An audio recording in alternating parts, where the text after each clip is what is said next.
কুনুত পড়বেন কোন সময়? বুখারীর যে হাদিসটা এসেছে সেটা হচ্ছে রাসূলুল্লাহ সাল্লাল্লাহু আলাইহি ওয়াসাল্লাম দোয়া কুনুত পাঠ করেছেন রুকুর আগেই। রুকুর কি আগে না পরে?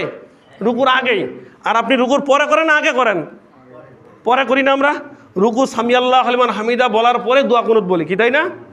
আচ্ছা, কিন্তু বুখারীর যে হাদিসটা সেটা হচ্ছে রুকুর আগে, এটি সবচেয়ে উত্তম।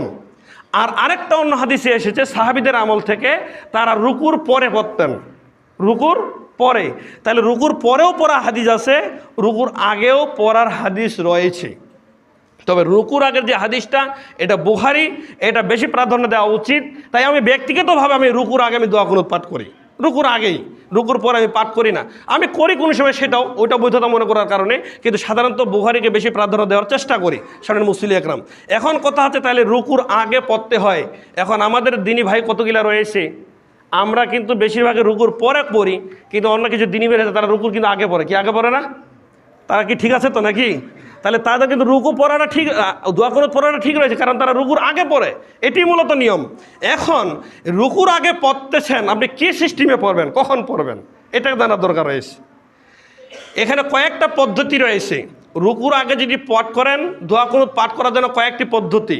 রুকুর আগে যদি পাঠ করেন, এই যে দেখুন, আপনি যখন সূরা ফাতিহা পাঠ করলেন, আরেকটা সূরা মিলালেন, মিলানোর পরে হাত আপনার বাঁধায় রয়েছে, এই বাঁধা অবস্থায় আপনি সূরা ফাতিহা বললেন, একটা সূরা পাঠ করলেন, তারপর আপনি ডাইরেক্ট আপনি দোয়া কুনুত পাঠ করতে পারেন। এখানে কোনো হাত উঠানোর দরকার নাই, আপনার বিসমিল্লাহ বলার দরকার নেই, আউযুবিল্লাহ বলার দরকার নেই। কথা বুঝতে পারছেন? হাত কিন্তু বাঁধায় রয়েছে। এইভাবে আপনি দোয়া কুনুত এমনি বলে দিলেন, এরপরে তারপর আপনি কি করলেন, আপনি রুকুতে চলে গেলেন। এটি একটি পদ্ধতি।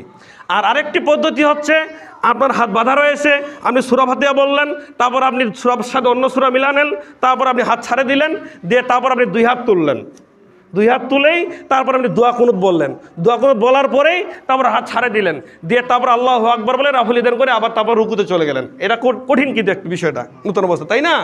হ্যাঁ, এটা একটু কঠিন, কিন্তু এটি সবচেয়ে উত্তম। কারণ দোয়া কুনুতটা হাত তুলে করাও অনেক ভালো, কারণ যেহেতু রাসূল সাল্লাল্লাহু আলাইহি ওয়াসাল্লাম বলেছেন, যে ব্যক্তি আল্লাহর কাছে দুই হাত তুলে দোয়া করে আল্লাহ তাআলা লজ্জাবোধ করেন তার হাতকে ফিরে দেওয়ার জন্য। বলেন সুবহানাল্লাহ।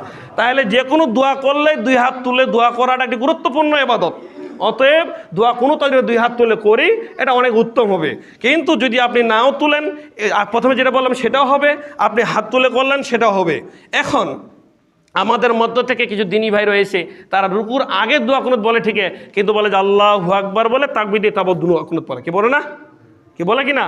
এরকম কোনো স্পষ্ট কোনো দলিল নেই যে সূরা ফাতিহা বলার পরে আরেকটি সূরা মিলাবে, মিলানোর পরে তারপর আরেকবার তাকবীর দিয়ে তারপরে দোয়া কুনুত পড়তে হবে, এরকম কেউ বলতে পারবে না। এরকম কোনো হাদিসে উল্লেখ করা হয়নি। অতএব এটি একটি ভুল নিয়ম, এটা নয়।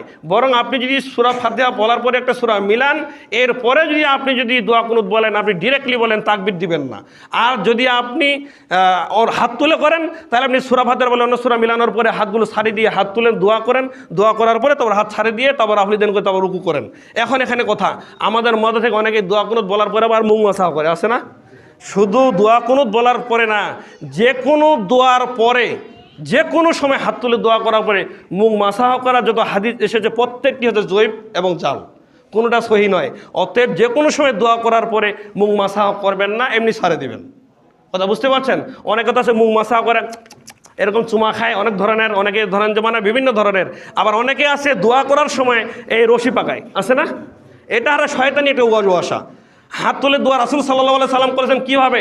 হাত এমনভাবে, সাহাবীগণ বলছেন হাত আয়নার মতো সামনে নিয়ে আসতেন এবং এমনভাবে হাতগুলো উঠাতেন যেন বগলের যেন সাইড থেকে যেন শুভ্রগুলো দেখা যাচ্ছিল। তাহলে এই যে কাফুলগুলো আছে এগুলো যেন ফাঁকা ফাঁকা মনে হচ্ছে, এরকমভাবে দোয়া করতেন। এটি সবচেয়ে সুন্নতের তরিকা। আর আমরা কি করি? দড়ি পাকাই।